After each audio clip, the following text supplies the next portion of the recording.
School, I was in a friend group of 5 girls, including me. Annie, Camila, Jenna, and Emily. We were all like best friends and always had sleepovers on Fridays or on the weekend. But Camila always said that she couldn't make it because she had soccer practice. We all said, it's okay, you'll come next time, even though she never came, and we never thought anything about it. Until one Wednesday afternoon at lunch when Emily went to the bathroom. We were all like, oh my god, we should totally throw her a slumber party for her birthday next week, Friday. And everybody said yes, of course, and we all started planning it. But of course, Camila said, sorry, I have soccer practice, I can't make it. And me, as a straightforward person I am, said, you really can't miss one soccer practice for your best friend's birthday party? She, of course, felt really, really bad and said, okay, fine, I'll go. We were all super happy, but that was obviously a really bad idea. Part 2 of my last story time. So the day comes of Emily's birthday and we go to her house and we set up all the decorations, the piñata, the cake, all the arts and crafts, all the activities and everything. And when we arrive, like, we surprise her and we do all the activities, we eat cake, we do the piñata, we eat a bunch of stuff, and then it starts getting pretty late. So we decide, oh my god, let's go upstairs and like watch scary movies and tell scary stories, and let's bring all the candy. So we went upstairs with like all the candy, like a bunch of candy, and we all set up our like movie spot, and we start watching scary movies and telling scary stories. Everybody gets pretty tired, and we're all like, yeah, I'm going to bed, yeah, me too. But for some reason, Camila was like, no guys, let's pull an all-nighter. But that night, something very scary happened. I'm so sorry to do this, but part 3 of the Camila story time. In the middle of the night, I hear a noise, so I decide to get up because I had to go to the bathroom anyways. And I see that a bucket of Twizzlers were tipped over. I thought, oh, maybe someone else also had to go to the bathroom. Let me go look for them. And while I'm leaving the room, I see that Camila is the only one who's not in her sleeping bag. I go to the nearest bathroom and I check if anyone's in there, and there's no one in there. I really had to go to the bathroom, so I got inside and I did my business, and while I was doing my business, I heard a door slam. After I finished doing my business, I got up and I started looking for Camila in all the bathrooms, because Emily's house is really, really big. I go look around in the other bathrooms, and there's no one in. I decide to go back upstairs and wake up Annie, Emily, and Jenna. We all start searching the house, but we can't find Camila anywhere. This moment, we were all scared that she had gotten kidnapped. Then we go into Camila's parents' bedroom, and we see that the dad is the last and final part of the Camila story time. So when we went into Emily's parents' bedroom, not Camila's, sorry about the confusion on my last video, we see that Emily's dad wasn't there, and we start thinking that Emily's dad kidnapped Camila. Emily was bawling her eyes out. We were all super scared, and I had never been this scared in my entire life. Emily's dad was like a second dad to me, so I was super scared that I had been hanging around a kidnapper my entire life. Emily's mom woke up and said what's going on, and we tell her this whole story, and she's like, girls, calm down, Camila went home. We were all like, wait, what? And she was like, go get some rest, I'll tell you tomorrow at breakfast. At breakfast, Emily's dad was back. He explained to us that Camila was scared of the dark and scared of sleeping at other people's houses.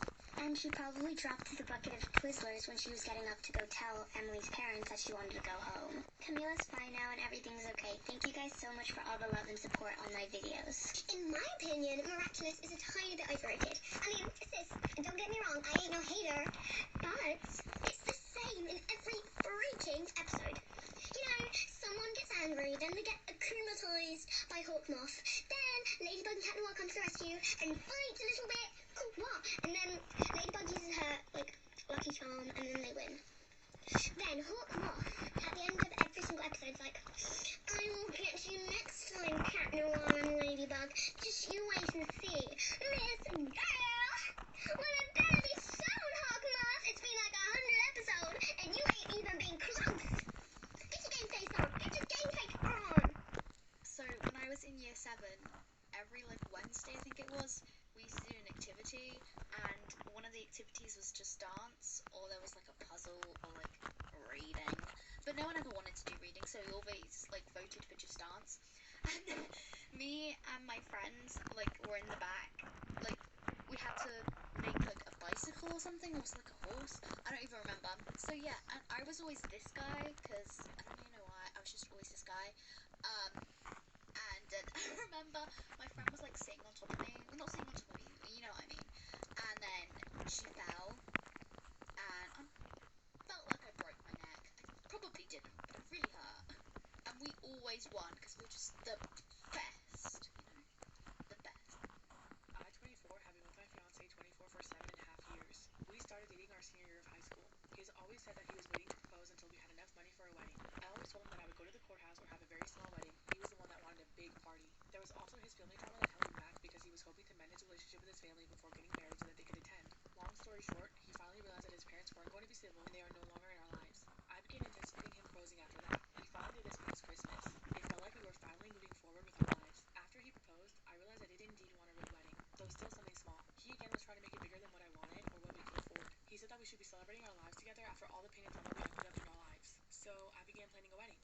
My father works at a private golf course and they offered to use the venue for a fraction of the cost. I don't have the exact numbers yet, but they waived the site fee, $5,000. I get all the enhancements for free, which is a $2,500 value, and I don't have to have their minimum person count. We're essentially paying for the food and drink and will still be given a discounted price. On top of that, my grandparents and parents are planning on chipping in. I really imagine my fiance and I only paying about $5,000 out of pocket for DJ and attire, and I plan on having people gift money for our house instead of items for wedding gifts. To me, this wedding is important and is a dream wedding that I thought I'd never be able to afford. But my fiance thinks that we should scrap it all and focus on buying a house in the next 2 to 3 years, but that we could get married at the courthouse, even though it was his idea for a big wedding, and maybe have a wedding after we buy a house. So to me, this means that I won't have a wedding for another 5-ish years, and who knows if my dad will still be at this job or have this amazing offer.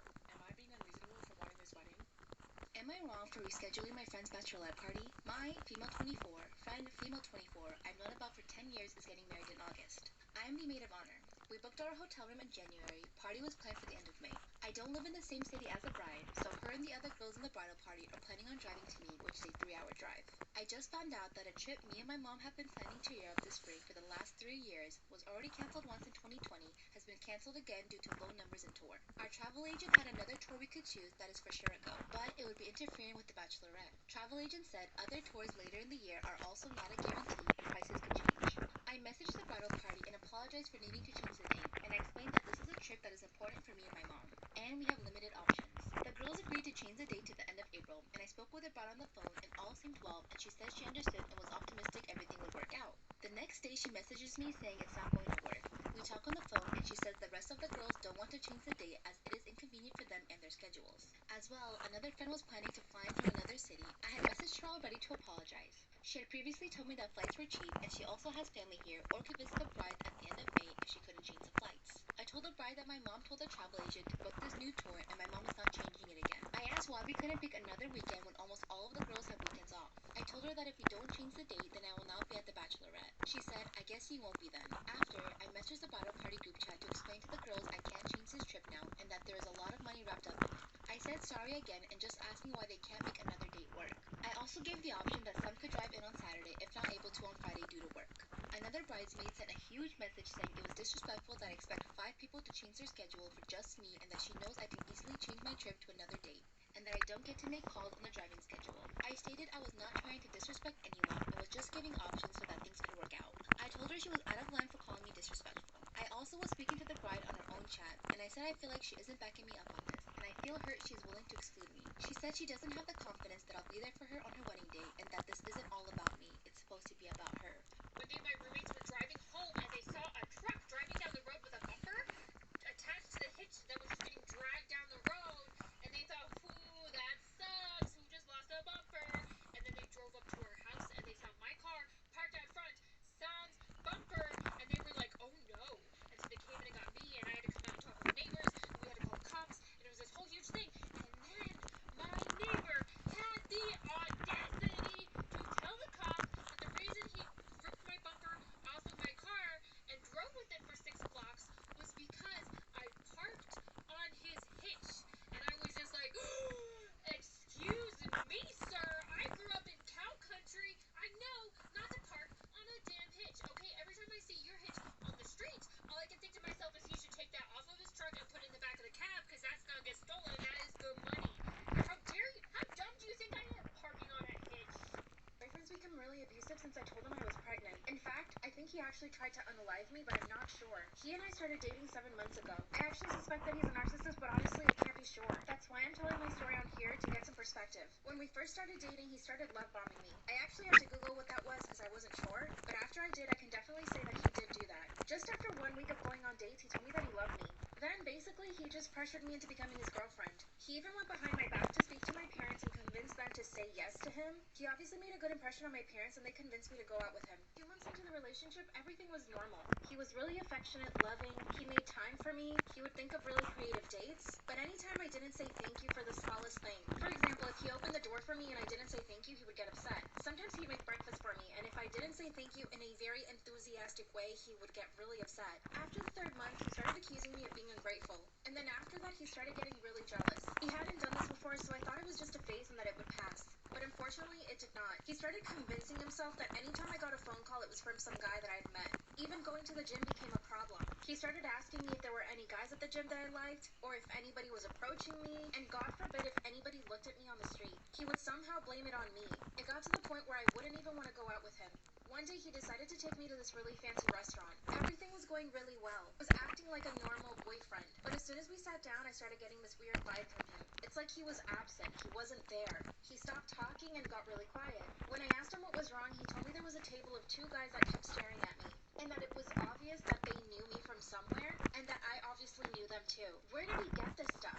I turned around to look at the guys, and they were middle-aged men who weren't even looking at me. Maybe one of them just happened to look at me when we came in. I ended up having to apologize. A few weeks ago, my period got really weird, so I decided to take a pregnancy test. At first, I told my parents, and I told them that I didn't want to tell my boyfriend. My dad told me I was being silly and to just tell him, so I did. And when I did, his reaction was terrible. He told me that the baby probably wasn't his and that I was cheating on him for sure. Then he said that as soon as we could, we were going to get a paternity test. One night, he made me dinner, and I got really sick afterward. I started vomiting, and I hadn't had any pregnancy symptoms, so I knew something was wrong. Instead of telling my boyfriend, I actually just went straight to my parents' house. They took me to the ER, and there they told me that I probably ingested something that wasn't good. Now I'm thinking he might have put something in my food. What should I do? Okay, so boom, let's jump right into it. So I was in what I later realized was a very bad relationship. But at the time, this dude was like a religion to me. I was crazy about him. My best friend at the time, sort of a mean girl, but I wasn't very good at making friends, so I put up with her being cruel to people. She would never do anything to hurt me, right? Anyways, that relationship started getting abusive. But I kept with it because, I was young and stupid. I convinced myself that if I tried a little harder, everything would just fix itself. It didn't, and after a few months, we broke up. Sometime later, I was at a party, and my best friend was a bit drunk. And that's when she told me, while laughing the entire time, how she and my ex were sleeping with each other literally 2 weeks after we started dating. And it gets worse. Like and follow for part 2.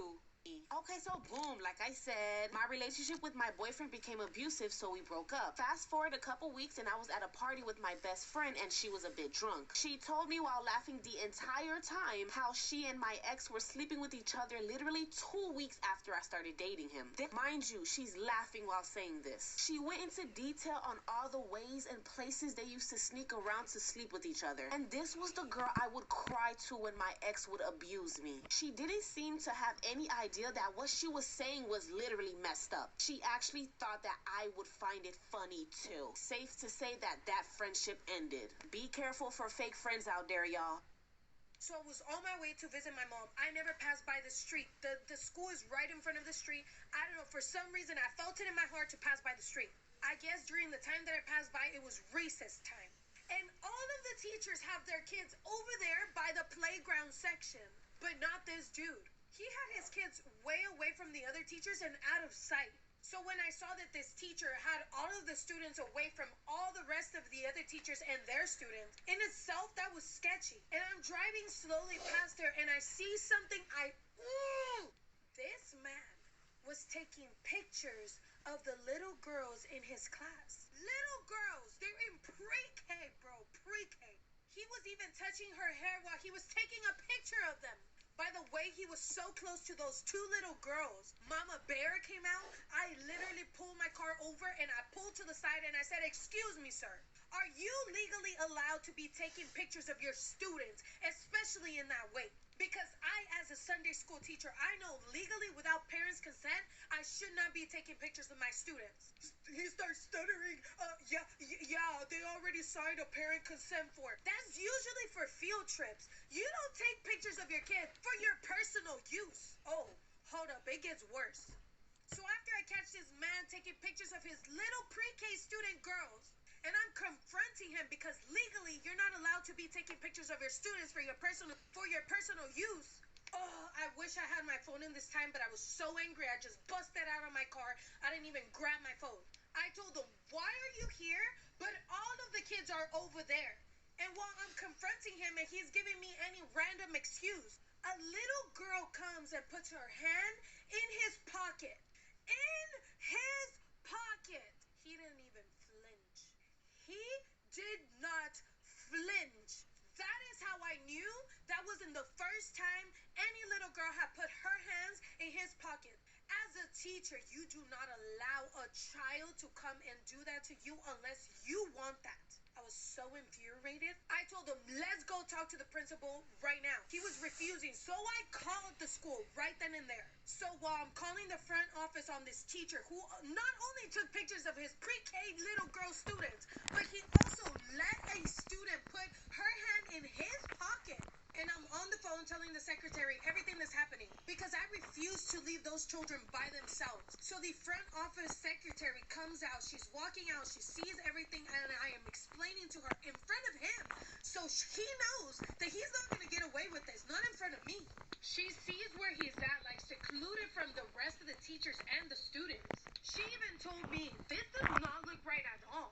So I asked to see the principal so I could file a complaint on this teacher so they could open an investigation. She tells me that they were going to open an investigation, they were going to ask the rest of the teachers, but they couldn't give me any more information on this because I wasn't a parent of those students. But now I come to find out that he's still working there? I don't know if they took this investigation seriously. Protect their kids. So I grew up out in the sticks, and when you grow up close to any kind of nature, the parenting technique that people go to the most is to tell their kids to go outside. So my brothers and I spent a lot of time outside. And with the snow blowing and the snow blowing, I was the point where every day we were outside. So we just made it a habit to do it in nature. And one day our city cousin came out to visit, and she was like, I need someone to walk me back to the house. She doesn't know where it is, and it's clean. And we were like, Emily, find a friendly bush to do it on. And she thought that was disgusting. But we're good at peer pressure, so we talked her into it. And her biggest concern was that there was no toilet paper out there, so we explained to her there's a thimbleberry bush with big top leaves, it just needs those. They'll be great. We sent her off into the woods and experienced defecating outside for the very first time. But we didn't because we hear her scream. And it turns out that she couldn't tell the difference between thimbleberry leaves and really skinny fennel leaves. Am I wrong for telling my son I was disappointed after he and his wife lied about my grandson's birthday? My son, 23, and his wife just had a baby boy. Everyone is overjoyed and excited, but there have been some issues that have risen recently. When my daughter-in-law was pregnant, I suggested that I host a welcoming party for my grandson right after she get discharged from the hospital. I made arrangements and even emptied a room for them to stay, but for some reason she was against it and said she'd rather spend the first few weeks at home with her newborn. Not only that, but she said no to the welcoming party. My husband and I talked to my son and he said, we'll see. But just a couple of days ago, we found out that my daughter-in-law had given birth 2 weeks ago and no one knew about it. My nephew told me and I immediately called my son. He confirmed it. I told him this was not acceptable, lying just because they didn't want a welcoming party and love and support being given from family. I told him I was disappointed because for one, he ruined our welcoming for our grandbaby, and also I invited family members and they're all rightfully disappointed as well. He said it was his last resort after I kept pushing and made his wife uncomfortable, but that was not appreciated because we were just trying to celebrate the new family member in a proper manner. We had an argument